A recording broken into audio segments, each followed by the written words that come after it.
There are two major paths that Baba describes on our way to the goal.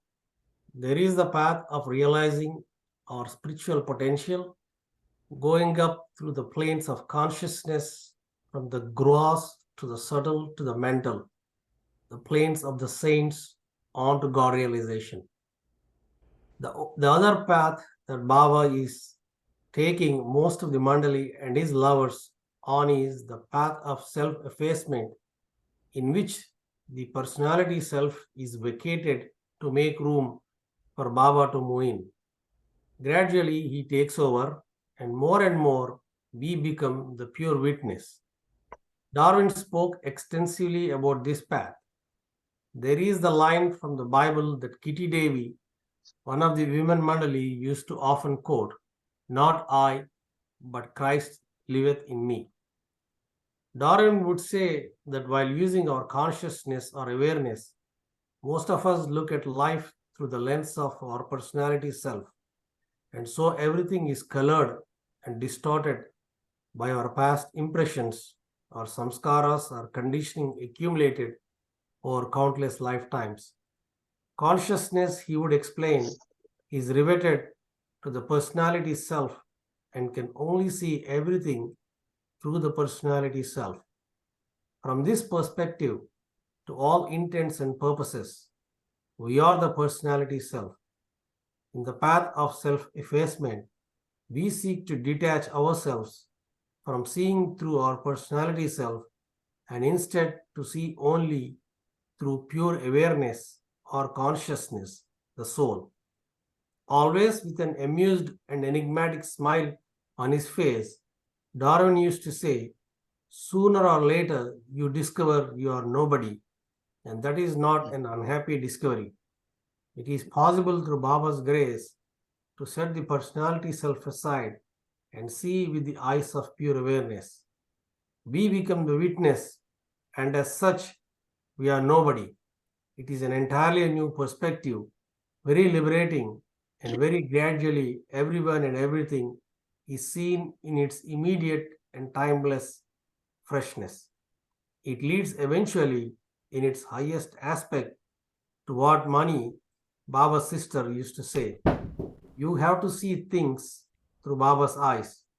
I take this to mean that when we witness life through the eyes of empathy and compassion, we are moving towards seeing things through Baba's eyes.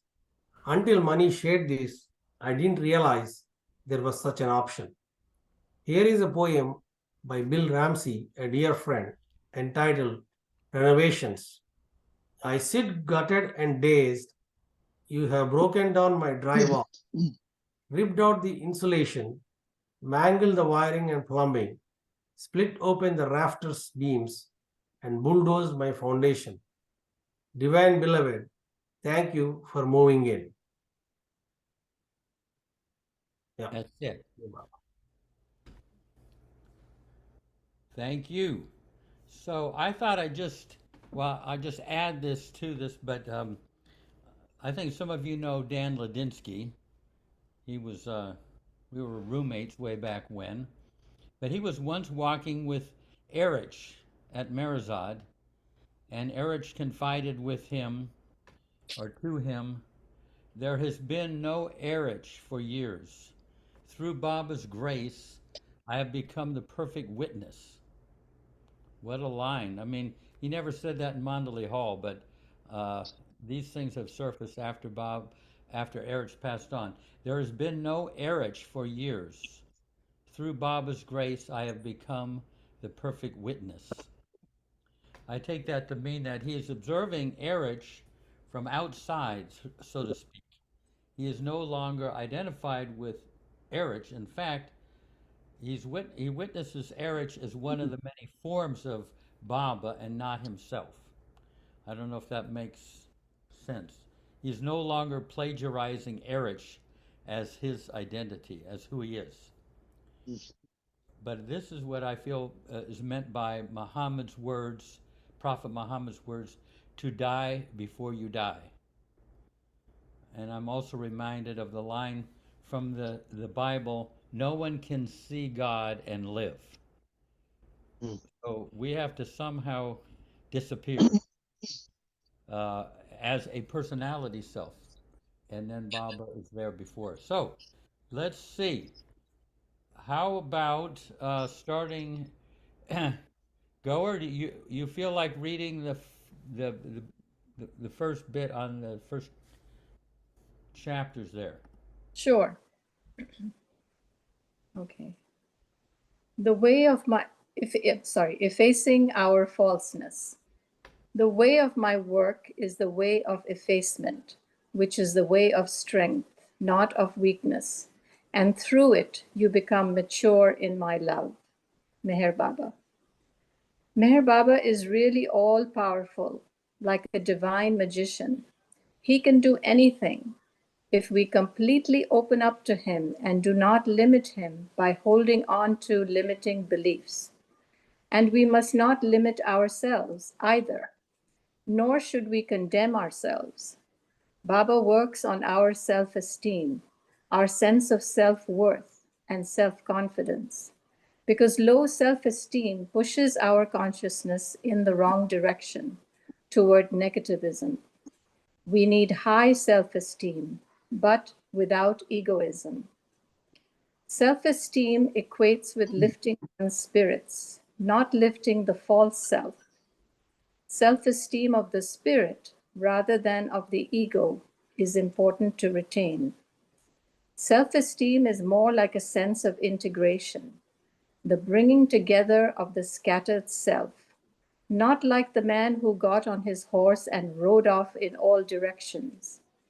When one is on the path, self integration occurs as the false self is gradually shed.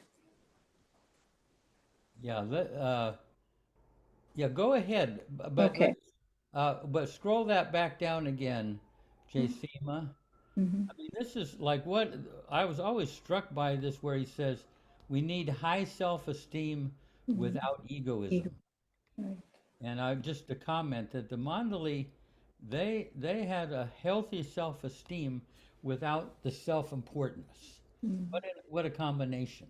Most people, if they have high self-esteem, they sometimes will lord it over others, but they just didn't do that. Go ahead though on Okay. The path of self effacement. Our illusory existence is maintained by our belief that we are the body or the personality, but in reality, we are nothing. Meher Baba once gave a discourse called On to Be Nothing, in which he said, to be nothing means truth. When your being is not you, when your being is not, you are God. But the ego still asserts itself, and that is why self effacement is so important. We combine the opposites of self effacement and self esteem in order to move toward nothingness. It seems paradoxical, and in a way it is. One is nothing, yet beyond the opposites, one is everything. Too many people think of effacement as something negative. The fact we are, God bless you, the fact that we are nothing is a positive, strong point, and self effacement should be practiced in a positive light, keeping the self out of our thoughts and allowing the spirit of Baba to come through. Of course, we must start with integrity of purpose as spiritual aspirants, and this requires taking a different road than that traveled by a worldly person. Following the path of effacement while maintaining self esteem involves a lot of work. In 1962, at the East West gathering in India, Meher Baba had me read out a message from him called My Dear Workers, in which he said, the way of my work is the way of effacement, which is the way of strength, not of weakness, and through it you become mature in my love. So, this path involves developing a more selfless attitude.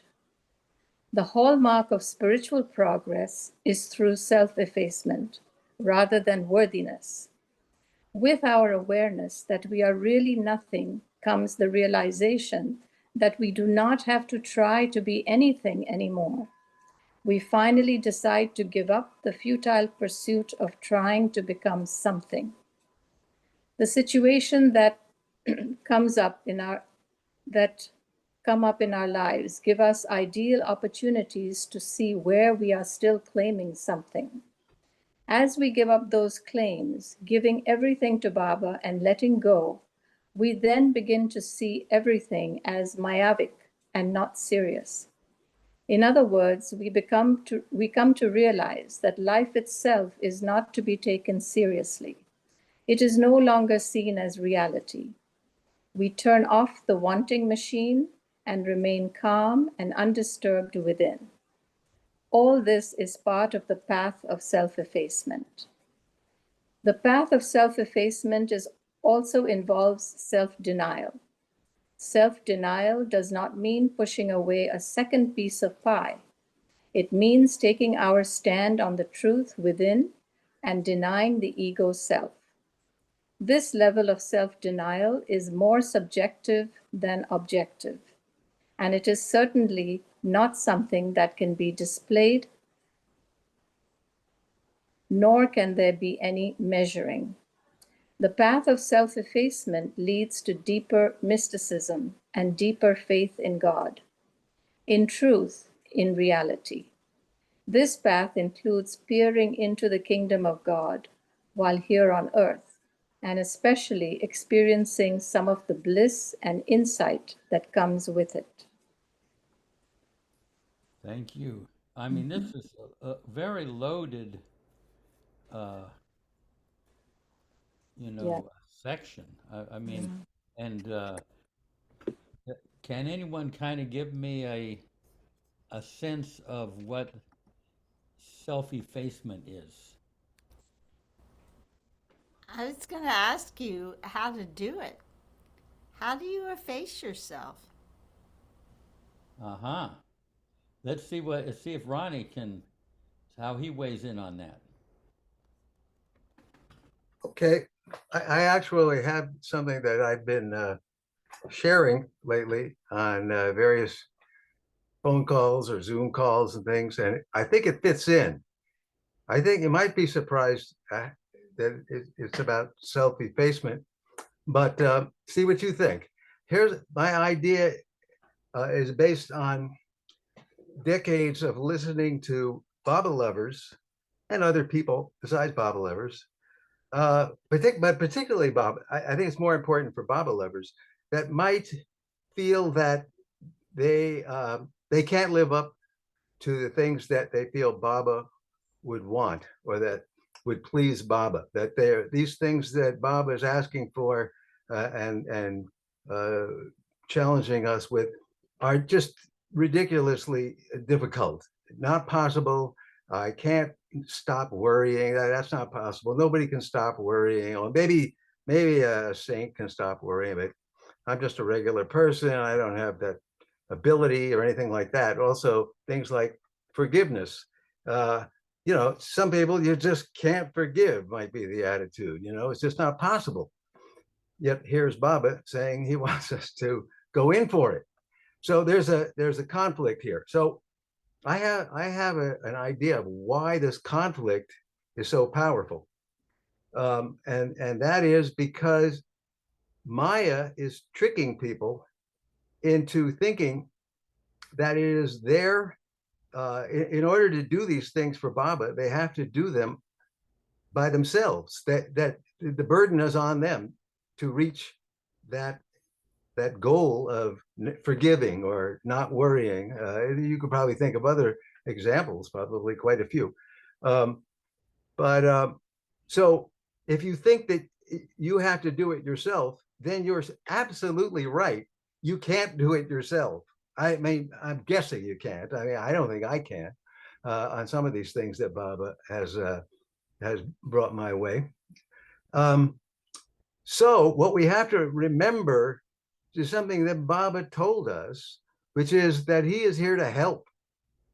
And the way he helps, one way he explained how he helps is if I take one step in the direction towards something that I think would please him or that would not displease him, just a single step, some effort, then Baba takes 10 of his steps toward me, which means I've come a lot closer just by taking that one step, because Baba is here to help, and his help really is the bigger part of the package, way bigger.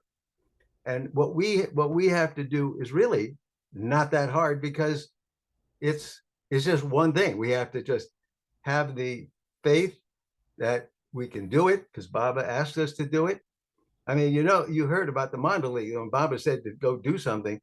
At some point they may have balked at it, but eventually they chose the path of just doing it. Whatever happens, happens. So that's I may have left something out, but there you go. See what you think of that. No, I think that's beautiful. I mean, that already kind of built into the system is you can't do it yourself, so you're already kind of being effaced in the fact that you need help. You know what I mean? I mean, I guess you could take pride in the fact that you get help from Baba, but what I mean is that it's not your accomplishment. You know, that it's beautifully framed the way you did there. Is effacement kind of like getting knocked down to size? You know, that's a good question. No, I mean, getting knocked down to size creates humility in you, and that's kind of a piece of it. But somehow, I mean, the way I gathered from Erich and Darwin is, if you can stop taking ourselves so seriously and kind of get off to the side and witness our life rather than getting into it full blown. Well, this is really, Darwin called it practical mysticism. This is a very deep subject, and to find how to be able to internalize it is the a great challenge. But yeah, what leads to self-effacement? Well, let's keep that on the table. That's a good question, and I hope someone else can answer this. We here in Venice Beach have come up with it. What's It's that? we have the answer. Yeah. Go ahead. You say it. It's a colonic for the ego. Yeah. Clear it out. I got a doctor is laughing.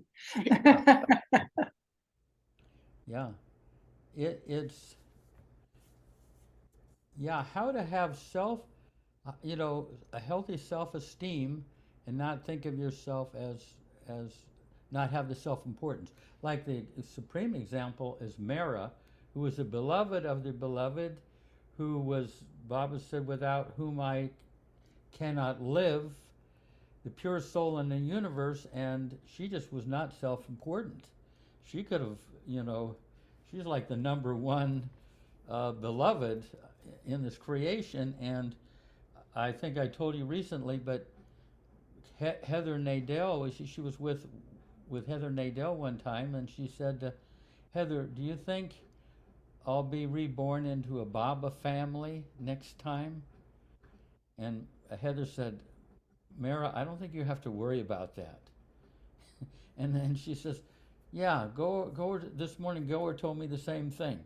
I mean, how did you get to a place like that? But she just wasn't that, it didn't go to her head at all, just not self-important. But we were important, and she didn't put importance into herself. But let's go on to Josh. Oh, we need you're muted.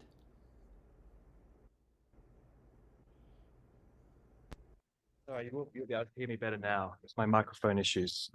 Yeah. Yeah. So thanks, Ron, for that, because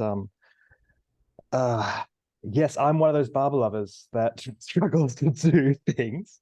And it does make me feel a lot happier to imagine Baba doing 10 times the work I do. Because then, yeah, feels like I'm getting bang for my buck.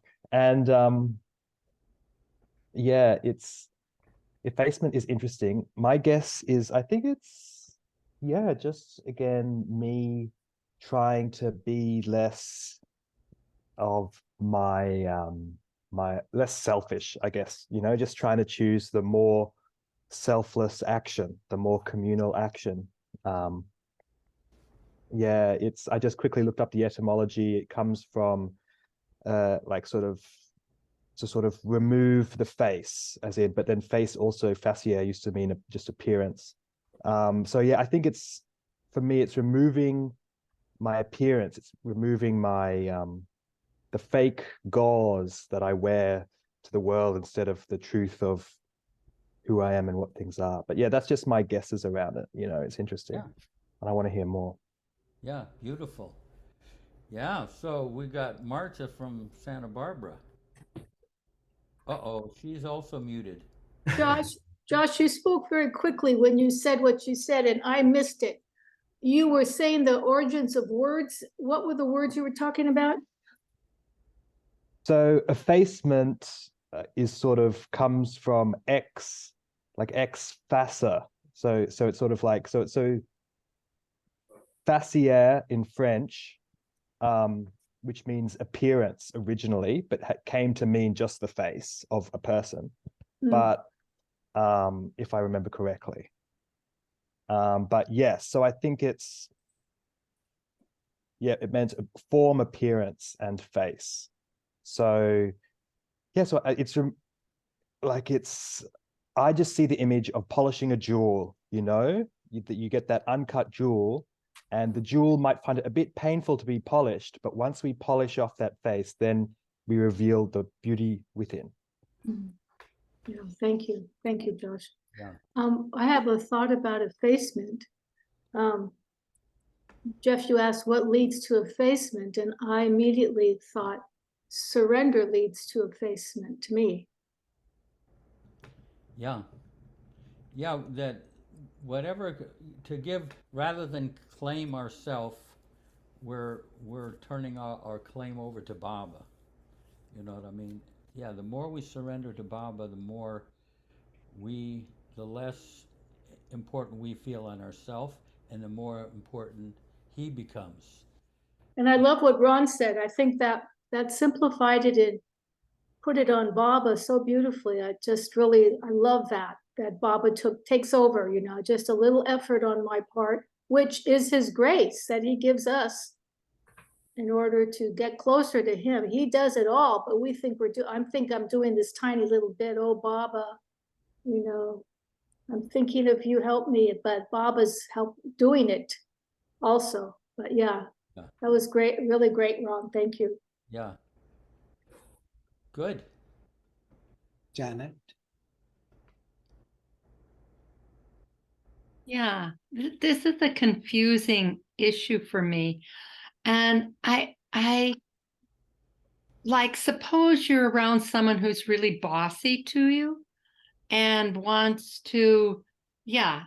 So there's a piece of my brain that thinks self-effacement means that I just comply with someone who's bossy or pushes me around or something like that. I don't think that's it, but I'm not sure what it does look like. Say you're in relationship, right? With someone who you care about, but is very bossy to you.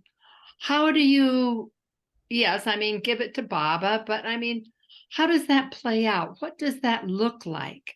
I just can't quite vision what I know what the mandali were like, and I certainly understand when you said that about Mara, Jeff, that I do understand that, but in practical everyday terms of how we live our lives with others and their personality differences, how do we manage, how do we become self-effacement without becoming Milk toast. Milk toast. And then moving on to the next step, which for me can be resentment. Yeah, a very good question. Really, yeah, it's not like just being completely slavish to somebody, but well, Darwin talks about taking a stand within, which means you might have to say no. You know what I mean? I mean, the truth may be to say no to something rather than yes all the time. You know what I mean? With especially someone's bossy, but that, I mean, of course, that's really hard to bring off because you have to. It's very hurtful to be around somebody who's bossy and to keep saying no. And yet uh, that yeah, that can be the humble thing to do, to have to say no. I'm sorry, but I have to say no. And but is there somebody that can speak to that? Because that's a very valuable aspect of this. It's not just being slavish, toward other people, a servant of people, but it's your choice. you know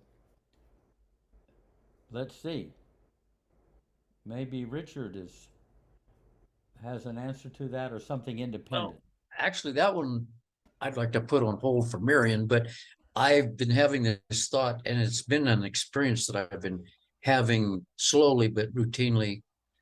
And that is that I always thought the whole world belonged to my experience. It's just me. That's all it is. So when I go to Sam's Club, I start realizing, wait a minute, if it wasn't for everybody else here, I couldn't go to Sam's. There wouldn't be a Sam's Club. So I'm starting to think, well, maybe all of this is not just meant for me and me alone. And that's about as close as I get to all this. But but we know Baba has lots of secrets in the way he treats us. But anyway, thank you. Yeah.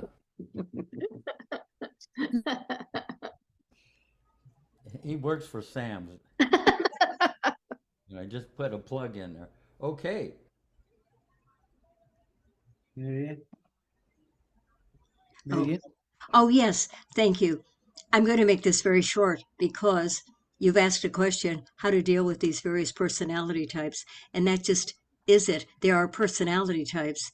And so this is something, I also teach, so it's not enough time here to go into all the details, but there are places to learn about conscious communication and dealing with what your type, the aggression, will type, more aggressive type, and then there's the reason type that gets very intellectual, and then there's the emotion type that gets very emotional, and we all have all three with a dominant one. So it really helps to learn what mine is, and then how to handle communication with other dominant types, because we all have all three. It's based on, Mayor Baba said, the Christ manifest into the material world is with the triad nature of knowledge, power, and bliss. And so, on the psychological level, the defenses come from a distortion of the divine self, and that would be reason, will, and emotion. That's a defense. So when people use their will over you, it's learning some techniques. So I'm not going to go into all those techniques here, but there are, and you can research and find them, because I always use the example, if someone's coming at me like with a metaphorical fist, at me with their will, then if I'm meeting them back either by giving over, then I'm succumbing and giving them power. But if I push back, I am meeting their energy, and that's a clash. However, so the metaphor I use, if like in karate or any of the self help, those kind of practices, if I turn to the side and grab that wrist and go with the person, it dissipates the energy. So that's why a lot of times thanking someone first for their offer. Oh, thank you. That was nice of you to suggest that. I'll have to say no to going. And so there's techniques. So I'm not going to go into it all, but there are schools to learn this, and we aren't taught it as kids, and we need help. Yeah. Thank you. Yeah, thank you. Yeah, because there's all sorts of strategies to kind of stand on the truth and that may happen to be unpopular. But go ahead, let's go. Jennifer? Hi, everybody. Yeah, I sort of was looking up the definition of self-effacing because I get so confused about this because it's, it is a sense of humbleness and, but also, we were given these gifts in this being that we are, so we have to acknowledge those in a way.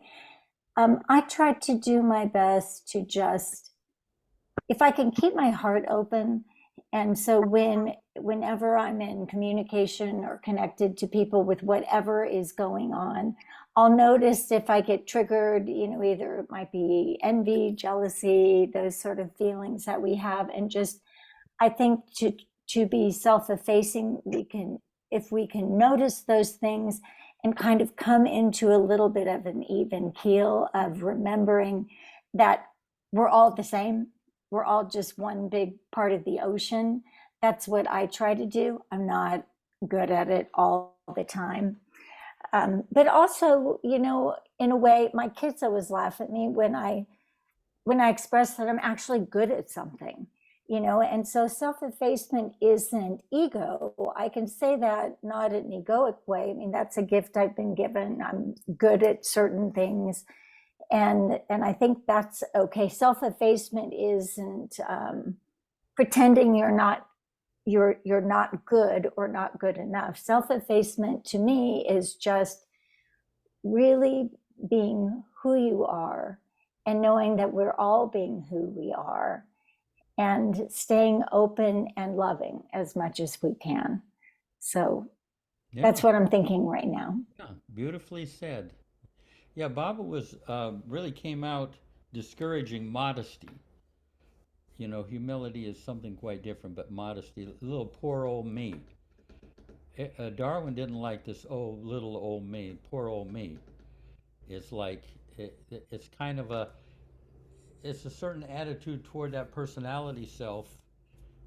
Ideally, our personality self can be replaced by Baba, and that's real effacement, where Baba's actually the one who's living our life more than we are. We're getting replaced, the path of replacement, path of effacement. Yeah, and I think that we're all unique for a reason, right? Each of us, it's so fun to listen to everybody here. Everybody has their own unique ways of expressing, and we all have our own unique gifts. And I don't think those are always the personality. I think of those as being like the heartfelt gifts that Baba gave us. And in him not wanting us to play small, right? We need to acknowledge and use those gifts that he gave us. And who knows what they are? Maybe they're selling cars. Maybe it's construction. We're good at these things. Maybe it's talk, being a psychologist, or just being a good listener. These are gifts that we were given. And so it's when we're egoic that we have to press them and prove them and that. But I think Baba gave us those to open up our heart and use them with each other. Yeah, beautiful point. Wonderful. Yeah. You try to be the best salesman at Sam's, Okay. Dan, Terry. She'll go first.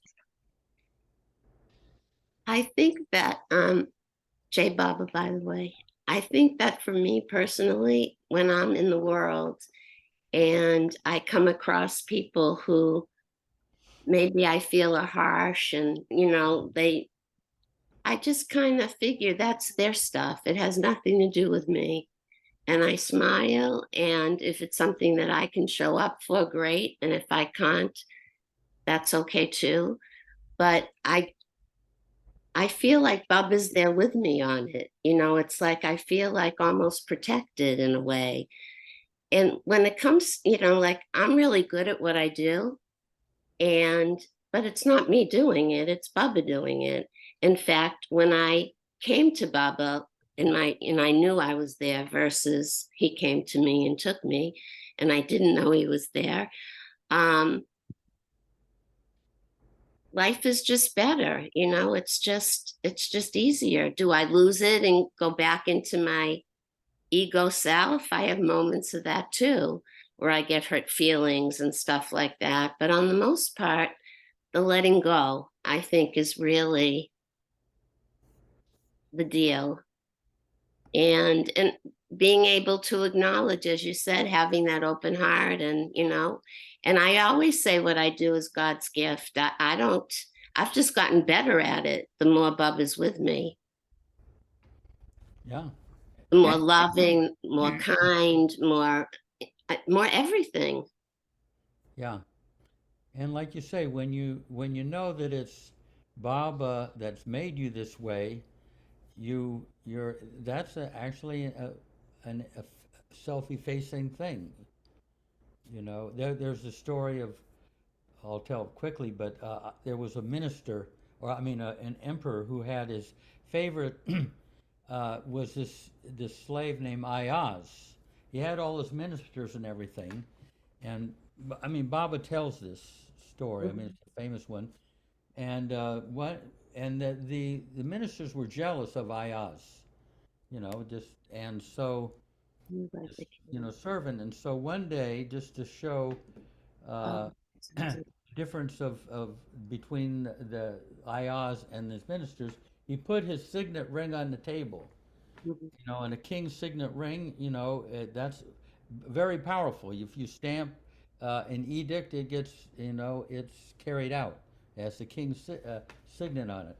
So the king put his ring on the table and said, "What is the value of this?" So all the ministers, they look at it and they try to assess, I think they even bring in jewelers to try to find out how much this thing is really worth. And they spend days at it. I'm just remembering, this is as I remember it. And so finally he calls Ayaz in and he says, what do you say? What is the value of this ring? He said, it's worth nothing. It's worth nothing. Yeah, as long as it's not on your finger, it's not worth anything. And Baba says, as long as you have me in your life, you are worth something. But when you don't have me in your life, or you might say God in your life, you're just an empty shell.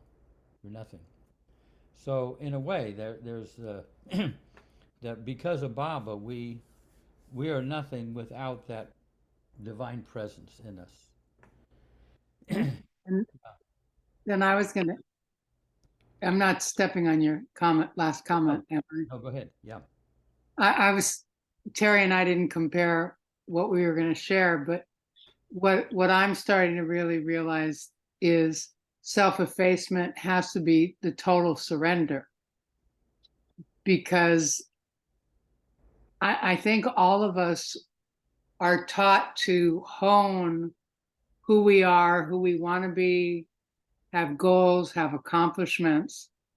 And those all have to fit into the personality aspect. We're all trying to get ahead or get better in life. And so it's really, really hard to think of being powerless. And then I started thinking about the 12 steps of like the different Alcoholics Anonymous, Overeaters Anonymous, all that. And the first step is I'm powerless over whatever this subject is.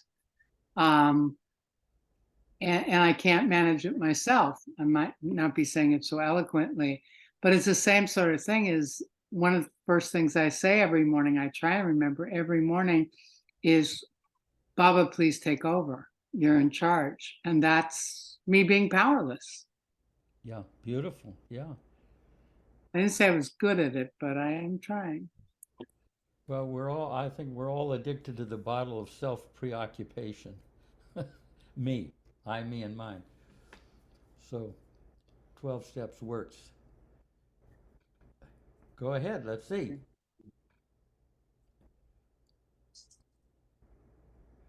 Somehow, who was just there? Yeah, Jim, Dr. Jim. Oh yeah, Jim. Yeah, I decided to not ring it up, but I think I will. This conversation is reminding me of an episode where we were living in India, and somebody was repeatedly asking us to do something that was pretty unreasonable.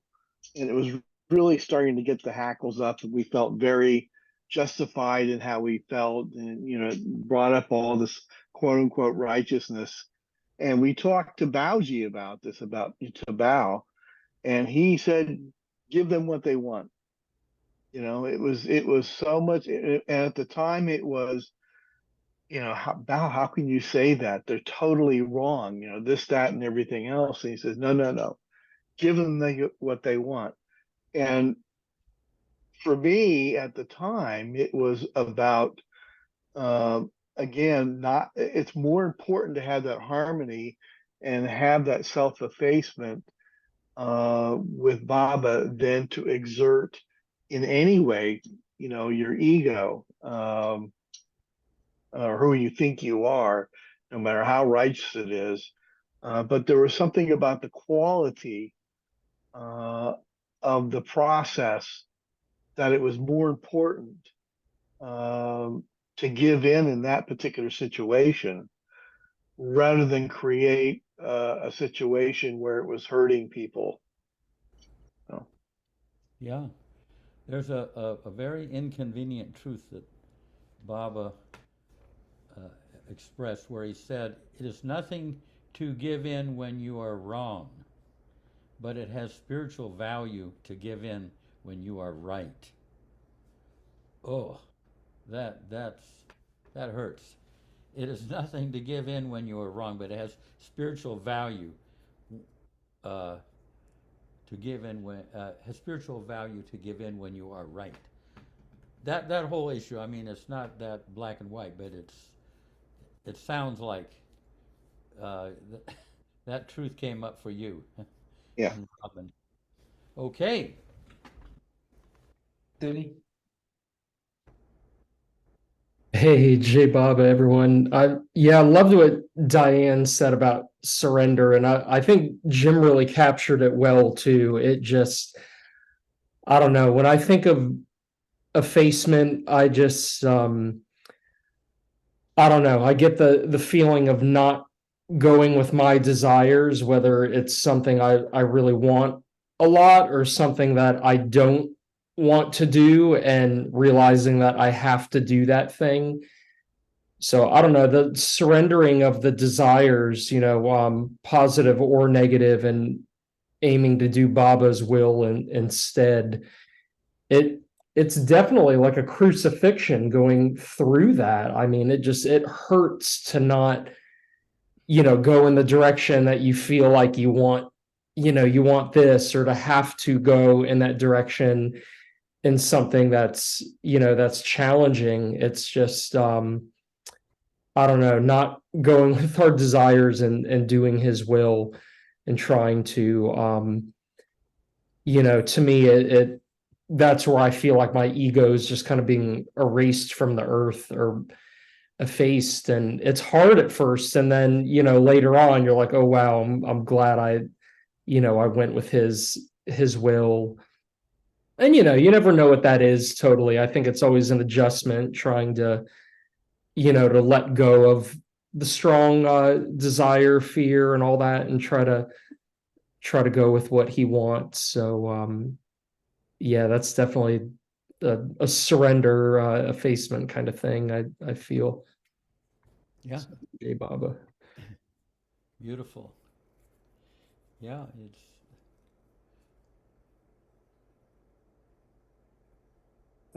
Sagar, he up his arms.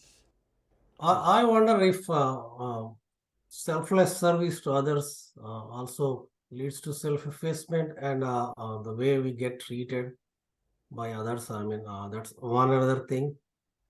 Except suppose somebody hurts us and ill-treats us, that might lead to self-effacement. Because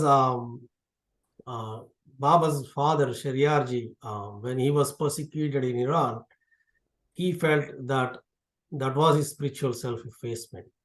So I believe our everyday interactions with people and how they treat us, maybe, that will lead to our ego diminishing, and then leads to self-effacement. That's one thought I have.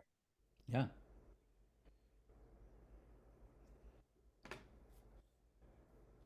Ron?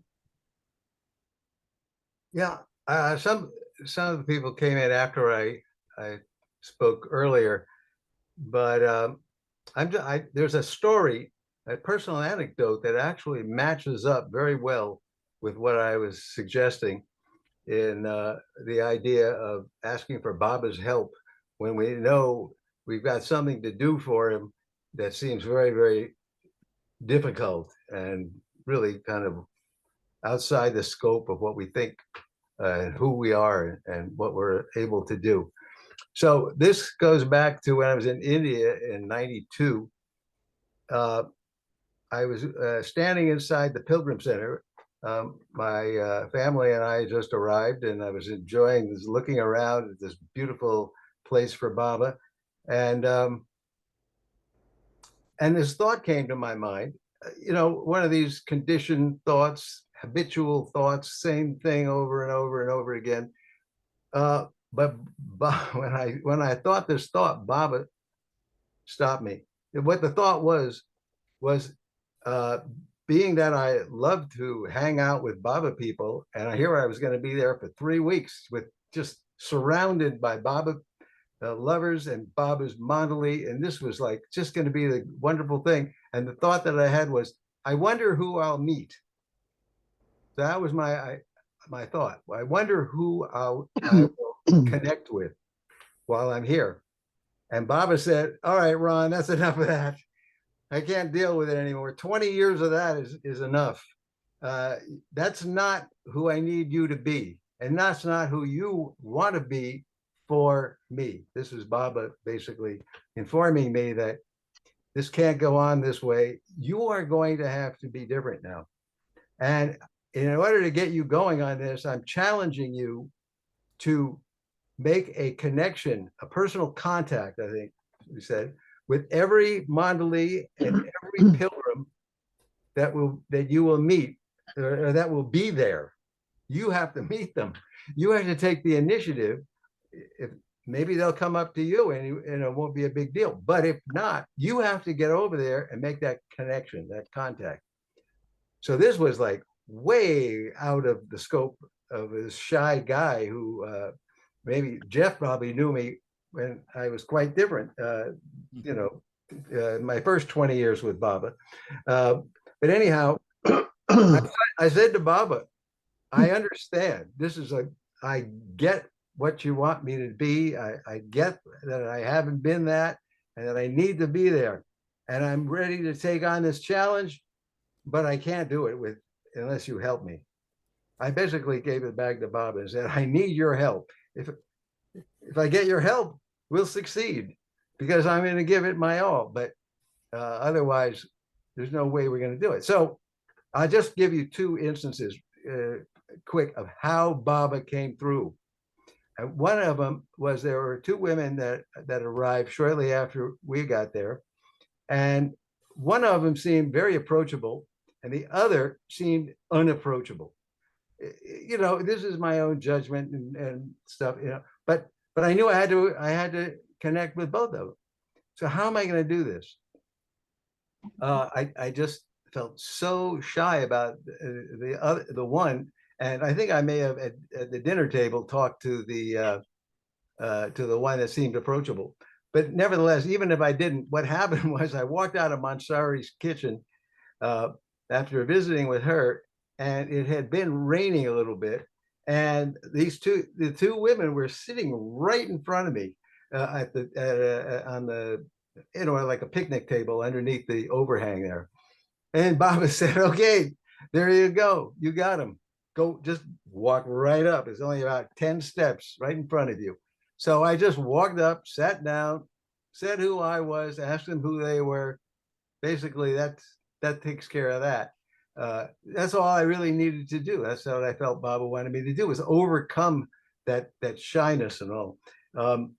But then after it, as it turns out, I won't give you much of an example of this, but the one who I thought was the most unapproachable, I had a very powerful time with this woman by what we shared about. It was amazing, you know. And here I was, if I would have steered clear of her, that wouldn't have happened for her and for me. Then one other person, I'll give you this one other anecdote. But there was a guy there from Canada with his wife and daughter. He was a homeopathic doctor, and he would always position himself at dinner in the corner of the dining hall, at this table, and he would sit in the seat right in the corner, and there would be people sitting around, and I never could just sit down next to him or talk to him, and there was that problem, and otherwise I didn't really see him around. And then if I thought I could get close to him, there was something in my mind. It went completely blank when I thought of what would I say to this guy. My mind was completely blank. I could never think of anything. So I was thinking I'm going to probably fail, because these people are leaving like in a few days. And so what happened was I walked out onto the veranda of the Pilgrim Center, and I looked to my right, and there was this guy sitting there by himself on the bench on the veranda. And Baba said, "There you go, buddy. You got him. He's yours. Go talk to him. Go say something to him." So as I approached him, because I knew I was going to have to sit down and say something, and we had never been introduced or anything like that. I knew he knew who I was, because he knew my kids and my wife, and of course I knew who he was. So asking him who he was and all that seemed ridiculous, but I had to think of something to say. So I said, "Do you want to hear a Baba story?" And he said, "Yeah, sure." So I told him this very touching Baba story, and as I'm telling it, I'm getting closer and closer to this very this part, the climactic part of the Baba story that would always usually choke me up, you know, possibly move me to tears in telling it. And so I'm getting closer and closer to that. And finally I get to that punchline, and I get all choked up. I looked over at him, and he's all choked up too. I could see it in his face. And then we both begin sobbing. We're sobbing on this bench out loud. It's like crazy. There's two adult men sitting on there sobbing out loud. And if somebody would have walked by, they would have been kind of knocked out. What is going on with these people? But then we started laughing because we were sobbing. And it was quite a thing. I didn't say anything more to the guy, because all of a sudden it was called for going to Marizad, and the bus was arriving and all that. And maybe I said goodbye. I can't remember. Or Jay Baba, and took off. I never talked to him again, but it was quite a moment. But that's how Baba, that's just two of other ways that Baba also helped me to accomplish this challenge that he had given me. So if Baba gives you any kind of a challenge, whether it's the kind that I had or whatever suits him for you, ask him for help. I think you might end up quite happy and surprised of what he can do for you. Beautiful. Thank you, Ronnie. That was great. Lauren? Yeah, thanks, Ron. That was awesome. When you were starting your story and talking about kind of like overcoming shyness, it resonated with me a lot. I think I struggle with that a lot. Not in every situation, but particularly like working with authority figures at work or things like that. And so for me in that whole section, the thing that stood out the most was the part about seriousness, and that's what kind of triggered my memory to reread it. But that line that says, or the sentence at the end of the third to last paragraph, in other words, we come to realize that life itself is not to be taken seriously. It is no longer in other words, we come to realize that life itself is not to be taken seriously. It is no longer seen as reality. We turn off the wanting machine and remain calm, undisturbed within, and all of this is part of the path of self-effacement. So for me, I don't know, that whole thing about not taking things too seriously is really helpful in understanding what the self-effacement thing is. And your story really triggered that for me, sealed the deal for me. I know it's hard to, I mean, Darwin was like, I've always had a little difficult, thinking this all is an illusion. But as I get more interested in the inner life, the outer life loses a lot of its importance. By the shift to kind of be focusing more inwardly, the outer circumstances and all of that, and just don't have the same power and reality as it did when I was much younger. Yeah. Yeah. Hey, well, we should probably go on to this next section. We kind of got in a big traffic jam here, backed up. Let's go with how about Anthony? All right. Here we go. Annihilated yet supported. It is the ego that Meher Baba wants us to minimize. When Baba speaks of the gradual annihilation of the ego, many people react negatively. One tends to become negative when feeling one's ego being diminished. However, curiously enough, during the ego annihilating process, one can still have supreme self-confidence. Our self-confidence comes from knowing that we are approved of by Baba, strengthened by Baba, and loved by Baba.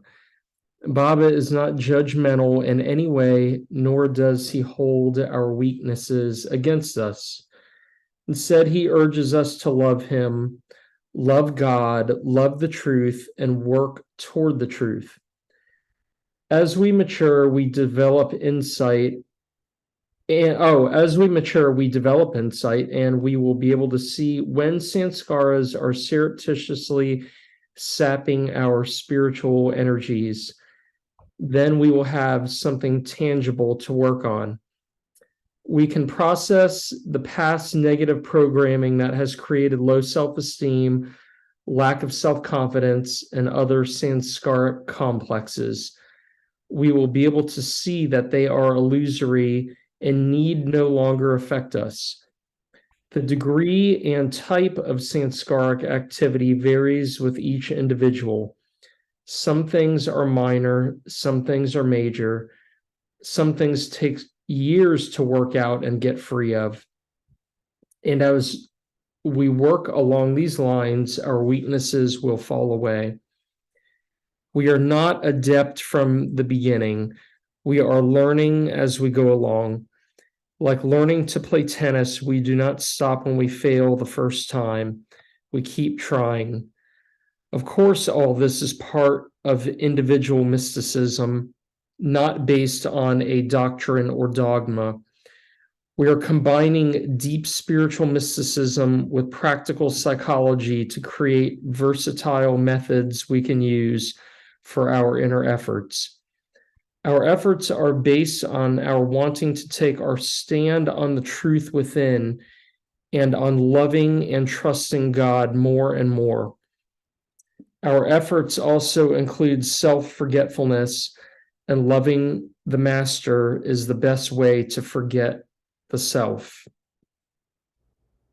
When the ego is diminished, we experience more inner freedom and poise, and we can become somewhat conscious of merging with reality, merging with God. By merging with the divine beloved, we begin to experience ourselves as nothing, and we also become aware to some degree of the everything, because we experience glimpses of unlimitedness and timelessness. Around this, Baba would happen to a certain, around Baba, this would happen to a certain extent as he would draw us into his own being. And even now, although Baba is not in his physical body, it can and should happen that we merge in God, merge in the Master. He allows us to share some of his own consciousness so that we will come to identify ourselves, however humbly, with that consciousness and disentangle from the limited I and all other limitations. Self-effacement equates with self-surrender to the highest degree, and it allows us, through grace, finally to merge with the beloved. Merging with him is not something one adds to oneself. It becomes possible only when one is completely effaced. Jai Baba.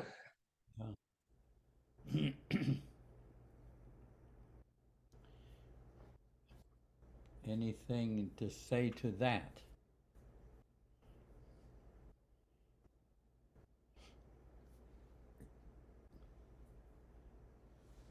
Let's see, what did I do with my book? Oh, darn. I like what he says there. Darn it, I don't have my, what did I do with my book? Where he says that, Baba is not judgmental. I mean, it's amazing how usually as the God-man comes down through history, you know, he winds up being a little disapproving of us, but that's like us projecting our critical nature onto God. But he was not, I mean, Darwin was very clear that Baba was not judgmental, and he understood our weaknesses without holding them against us. I know I once said to Darwin, there were a lot of conflicts when Baba was here at the center among people, more than you would think. There were personalities that couldn't get along, and people were fighting to get close to Baba, and they talked about people having very sharp elbows, to get you out of the way and get nearer to Baba. And I said, well, Baba's seeing all this, witnessing all this. What was Baba's response? And Darwin said, Baba seemed to be oblivious. He used that, seemed to be oblivious. He wasn't so worried about all of our conflicts as much, I mean, there's a clash of even of our clothing here that we wear with each other, and our personality selves are going to clash, but that's not in essence who we are. So he was very good about that, Darwin. That Baba just wasn't as hard on. He's not hard on us like we may have been on ourselves for falling short of living. Jeff, I think I recall Baba saying something like, "It's okay to be in conflict with your fellow Baba lovers." But what he didn't want is for us to not be understanding, the misunderstanding part. Does that ring a bell?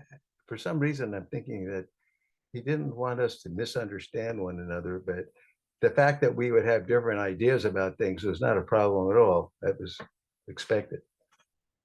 Yeah, I mean, he wanted harmony, of course, not to take it so seriously that it creates disharmony. That's where we get into. We take it so seriously. If you agree to disagree, that's all right, But if one person is right and you're right and they're wrong, then you're losing that the give and take of love. But Jim, I was just sitting here looking at this and going, what a great subtitle. Annihilation with support. I mean, it really said it all. It totally crushes you or the ego, but then you're getting all that support. Impossible unless it was, it's God. It can't be without Baba. Perfect title. Well, Jim, you may have heard that story, the anecdote, may have even been with Erich, when he took people down to see the fellows doing molding a pot on a wheel. Yeah. And he was watching how he would bat the pot on the outside to form it, but he would support it from the inside. That's exactly what you're talking about. Yeah. A nice analogy that he came up with. Yeah, he's kind of beating, I mean, actually beating on the outside of the pot, you know, while it's whirling around on the inside, giving that inner support so that the whole thing doesn't cave in. That's Yeah. Yeah. That's what's happening to us. Anything else to mention about that?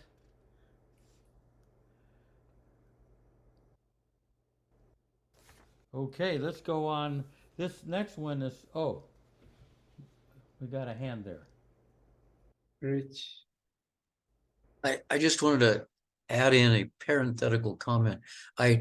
In watching the news or TV, I know it's all kind of weird and scripted a little bit, but I think the world is in the midst of worshiping ego identity.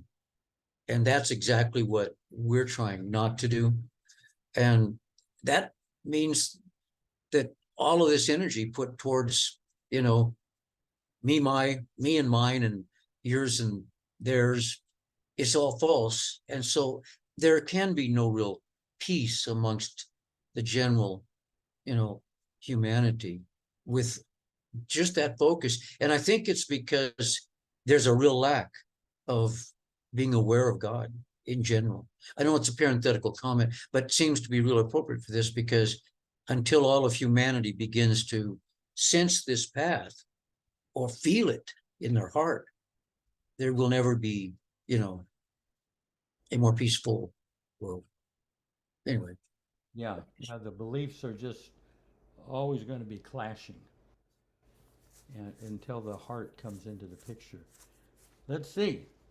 I just to mention, give you an example of self-effacement. Erich's brother, Marwan Jesawala, Baba had him there at Merzad for 1 month out of the year.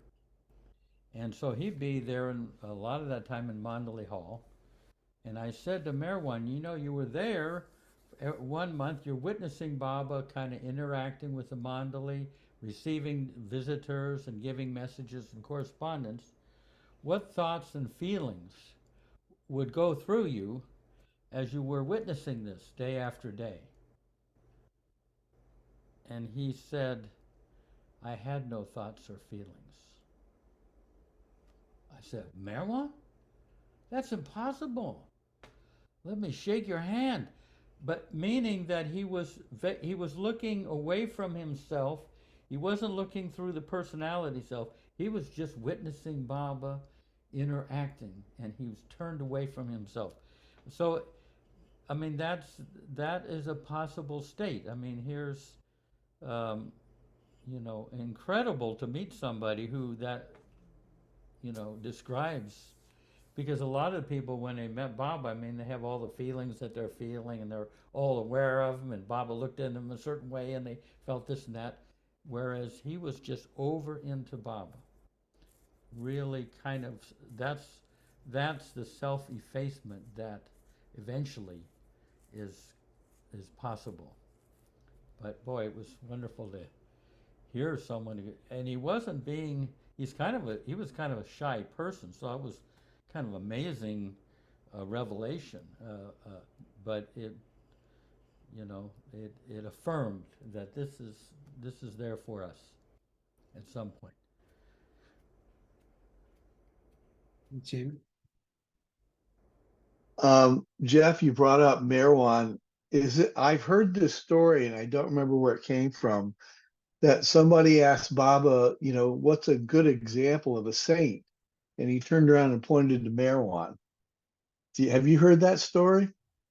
He used to say, see that boy over there? That boy is a saint. Marriage's brother. But he was like totally unassuming. He didn't even like to be pointed out that way, but I think Baba made him have to face that. But he would rather just, you know, be kind of quietly off to the side if he could. But if you turned and asked him a question, he gave you his best. Yeah. Ron.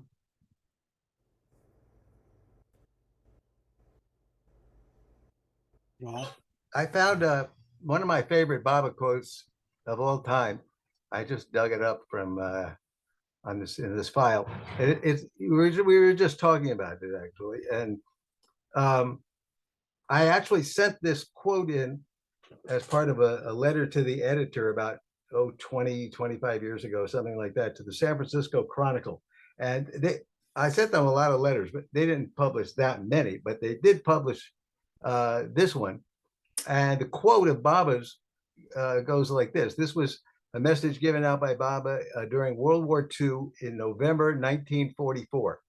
Quoted, "In the one undivided and indivisible ocean of life, you have, through ignorance, created the pernicious divisions based on sex, race, nationality, religion, or community. And you allow these self-created divisions to poison your heart and pervert your relationships. You are already parts of one life, and as such, brotherhood is not something which is to be brought into existence through laborious efforts, but is the supreme fact which claims your recognition and wholehearted allegiance as soon as you have the candidness and the courage to face the truth." Wow, beautiful. Wow, excellent. Yeah, that's a good one. Bravo, bravo. Yep. Marta didn't pay her electric bill, and so she's, you know, her lights are out. Nina. Yeah, Jeff, I go back to my original question. Give me some examples of how to do self-effacement. Okay, we'll put that on out on the floor.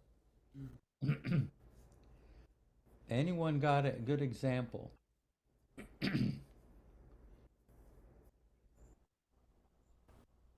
I think it has to do with stepping out of the way, that you're not going to take credit or blame for anything you do because you had nothing to do with it except for not getting in the way. Yeah, excellent. Yeah, because a lot of it is claiming. The whole problem of claiming that this is my job, this is my house, this is my I'm the one who said that, or whatever, you know, it's that claiming. And, you know, Tina, be careful. You're in one of the hardest jobs in the world to fight this What do you mean? this way. It's all, you know, in entertainment, you know, about the ego and the ups and downs. It's a challenge that you have. Just, it's an occupational hazard. I see. I got it, Diane. Thanks for clarifying that. I mean, Darwin used to talk a lot about being a vehicle. Don't think of yourself as a base of operations. Hey, I'm in charge here. Think of yourself as a conduit. Use that word conduit or a vehicle. Life is coming through you, you know, from the inner dimension through you rather than from you. This poem came to me this morning rather than this poem came from me. This is my poem. It came through. And so you're more of a vehicle rather than a base of operations, you know, with all your belongings and all the things you claim. It's passing through you. Anyway. I have to say good night now. Okay. It's Good getting night. late. Just have a good sleep and just wake up effaced. Okay. Okay. Good night. Josh. I'm going to share an example of where I felt like I might have done a little bit of effacement over the past week. It was actually for Tina, but that's all right. I'm going to send it to her, I guess, magically somehow. Yeah, I was in this at this Sydney Barber anniversary, and they had this really fun barber trivia game, and there were two teams, and it was a really tight game, and I was getting really competitive, and I was getting really into it. And at the very end, they read out the scores, and the other team had won just by a little margin. But it felt like there had been some like things that I could have debated and challenged to end up for my team to win, and for me to win. And and I was very tempted to go and sort of say, oh, they did this, they did that, we should get some extra points here for that, and then win, right? But then I was like, oh, no, it's all right, they can win this time. And then so instead I was like, okay, I tried to cultivate being happy for somebody else winning. And yeah. And I mean, obviously, any effacement that I accrued then has since been wiped off by me telling you about it and then developing a big ego about it. So it's counterproductive me telling you about it, but hopefully maybe you can then see that as an example, and maybe something in your life you can help. But yes. Excellent. Well, we won't compliment you for saying it, sharing that. That was really a downer, Josh.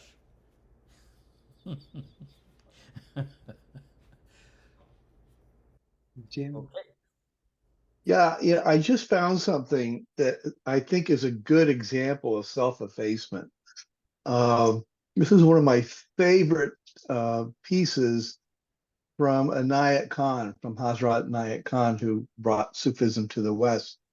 And it's a prologue to the mysticism of sound and music that they compiled. And it really is all about effacement. Can I go ahead and just kind of read it? Take about 2 minutes, 1 minute. Yeah. Okay. This is Inayat Khan now. Whom Baba said was a plain saint. Yeah. Yeah. I gave up my music because I had received from it all I had to receive.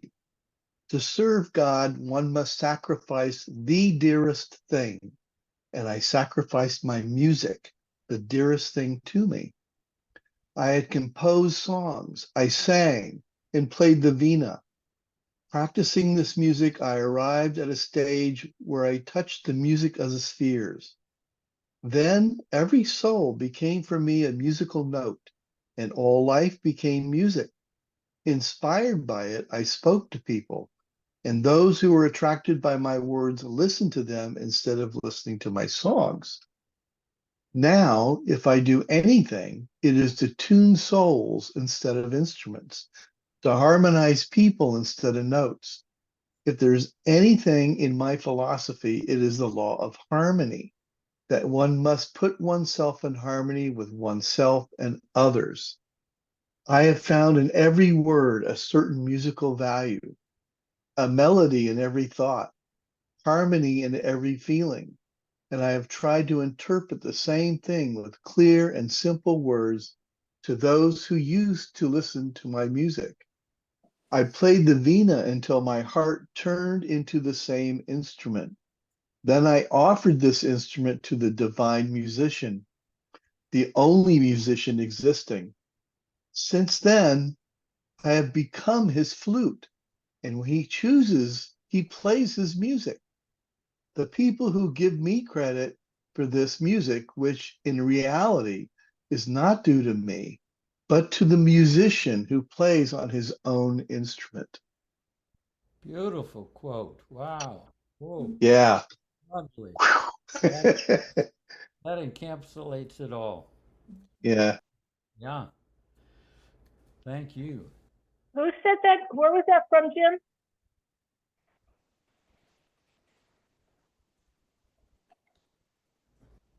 Oh, you're muted, Jim. It was from Inayat Khan. Okay, I got it. It's the association that carried on his work and collected all his discourses. There's a whole set of books that they put out, and this is the prologue to the particular book called "The Mysticism of Sound and Music." the Sufi teaching of Hazrat Inayat Khan. Yeah. Beautiful. Okay, I think we've got Goer, and then it's getting kind of late. Oh. Jai Baba, I had raised my hand, but I lowered it because I'm running out of battery. So I thought maybe I won't make it. But anyway, all this topic of effacement brought to my mind the times when Baba would play La Risque, the card game La Risque with his Mandli, and there would be his team and there would be the opposing team, and the rules of the game were that if the opposing team lost, whichever team lost was supposed to rub their noses in front of Baba. So invariably, the losing team, would be made up of certain individuals that always ended up on that losing team. And one of them, I believe, was Erich's father, Papa Jasawala. And so they would rub their noses when they lost. And he would be very happy about this. And so Erich asked him one day, why are you so happy? Because you get to rub you're on the losing team. He said, yes, but you don't understand. He said, it's because I get to rub my nose at Baba's feet. That is the ultimate effacement for me. That is in the end, it's my winning. I've won actually. So yeah. So I just wanted to share that real quick. All you guys are the losers. Yes, that's right.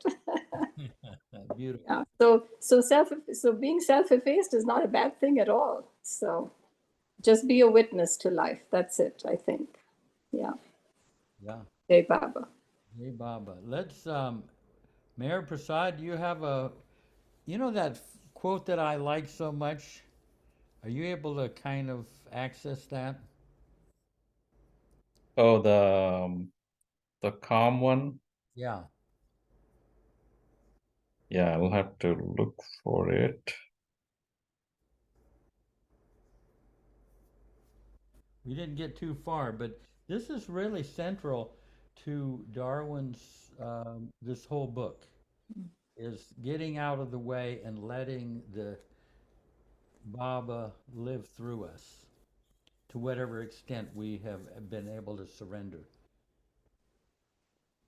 Jeff, I have a real quick one. Would you like to hear it? Yeah. Baba says, your job is to remember me. Everything else is my job. Jai Baba. Yeah. Yeah, I'm curious, what is Ron's Baba story that made the two adults weep? Can you give a summary of that? Yeah, I was kind of interested. Where is Ron? But there he is. Is it? You could do it next time if you need to kind of refresh. Okay, next time I attend, I will. Somebody could remind me, or I'll remember it myself.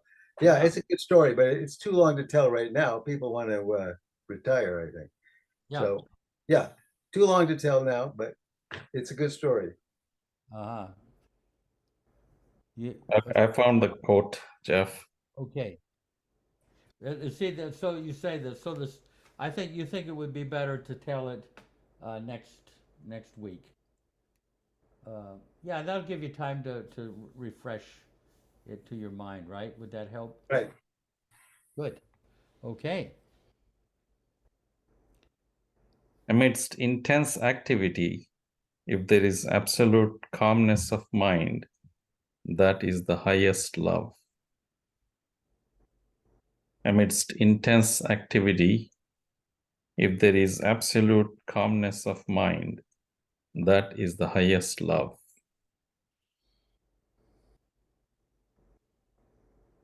Jai Baba. Jai Baba. Let's have a few moments of silence.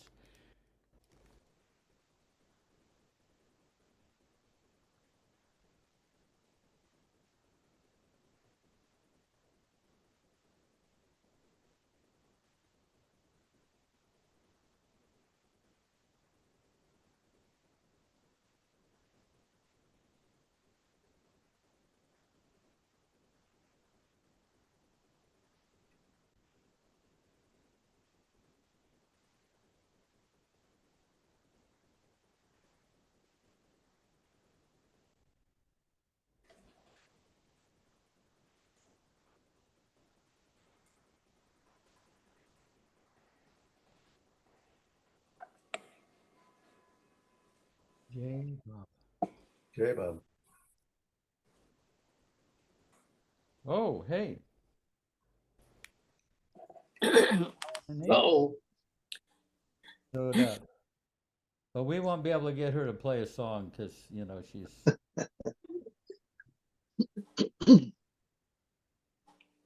not near the piano, unfortunately. Yeah. Good morning, everyone. Good morning.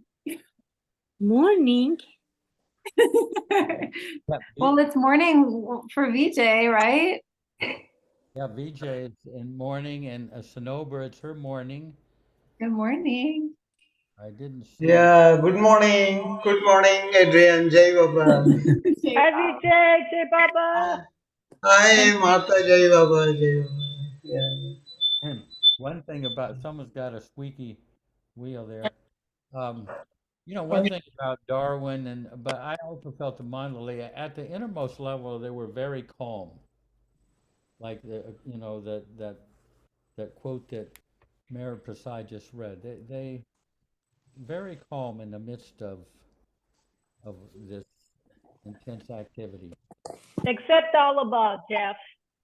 Yeah, Alaba, I know. Alaba was, but he was actually kind of calm behind it all. But he had so much commotion going on in the foreground.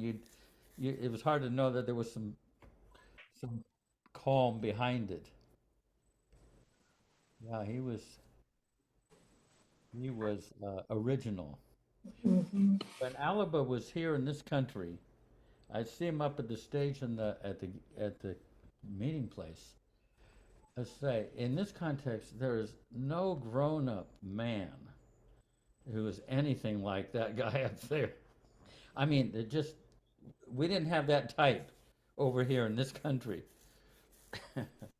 Combination of boy and military leader and uh, contemplative and whatever. He was just a combination that you didn't find over in this country. Yeah. Yeah. So, anything to last? It's nice to see Johannes and Sabine again, all the way over there in Germany. Anything that springs to mind before we disappear into the ether? I was reading some of well, actually we're talking about something in specific that like a recent situation that came up, and it had stirred up a lot of fear inside of me, and I decided, well, I want to see what it says in Lord Mayher, like when it mentions this particular topic.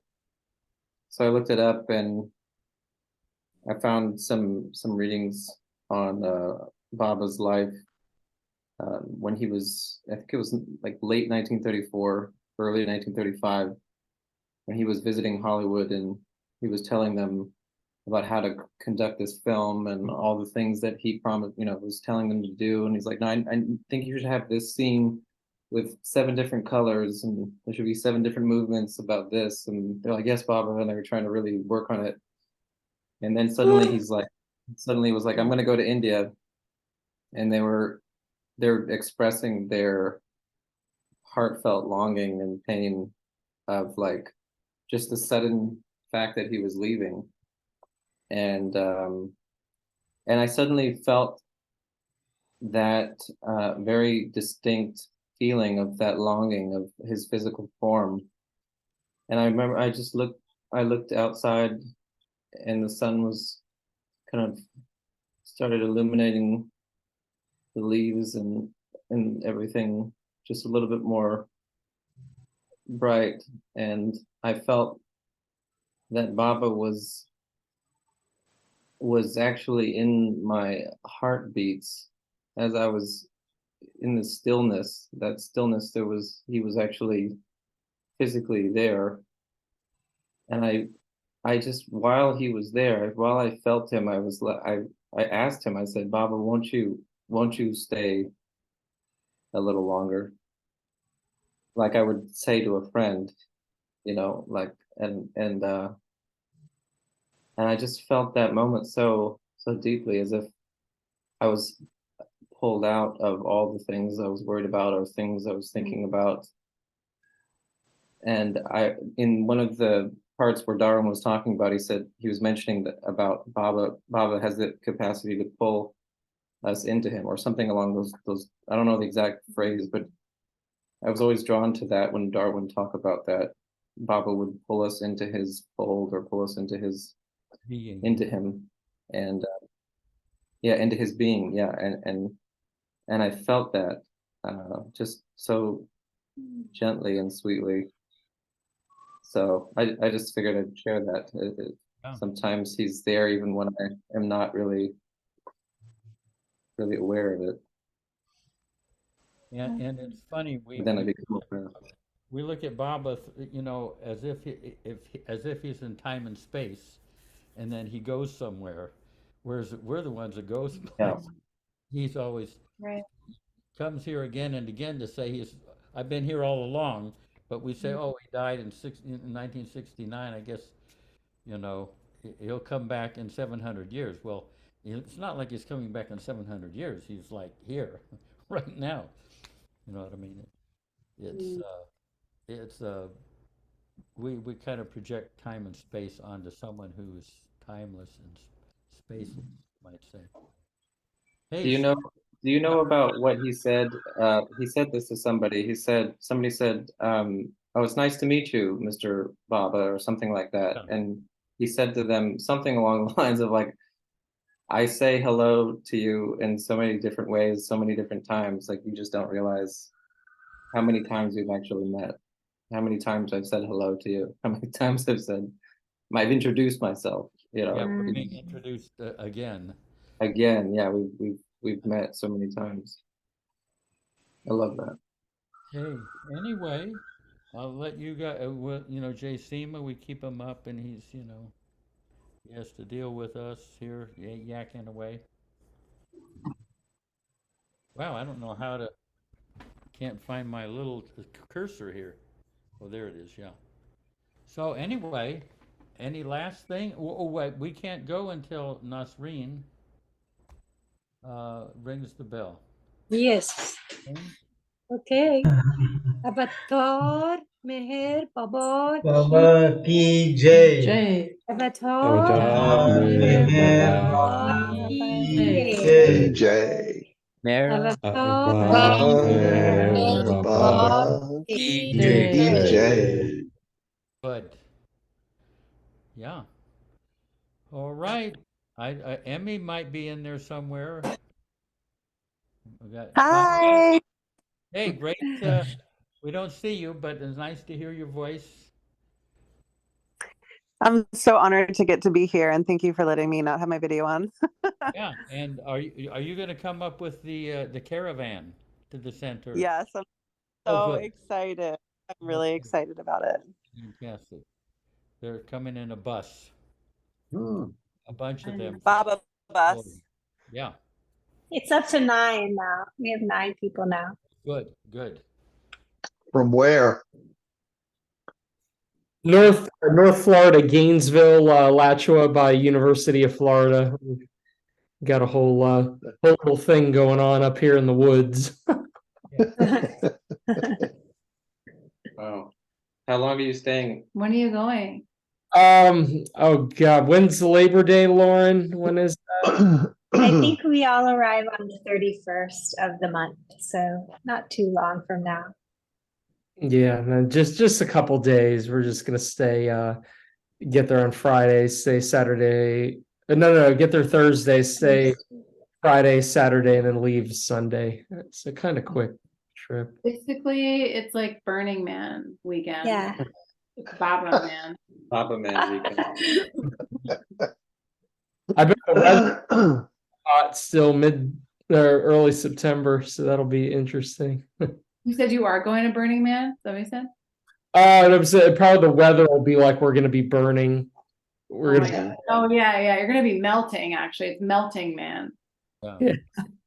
And also, we're working on this thing, and I'm going to ask some of you to be a part.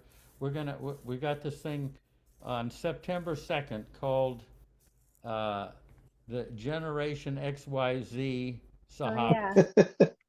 And Online? Oh yeah, I saw that. I'm gonna come. And we're going to go out. But and we'll be on the center, so we can't really be online, I don't think, but Oh, that's a shame.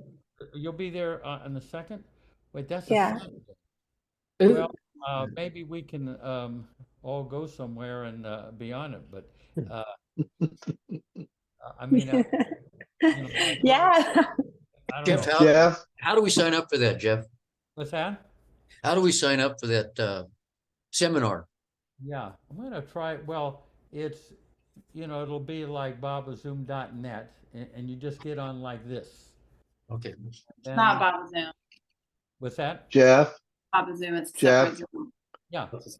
Jeff, Yeah. if you need to go somewhere, go across the street, talk to Will, because our house is right across the street. And, I'm not going to be there, but, we do have internet there.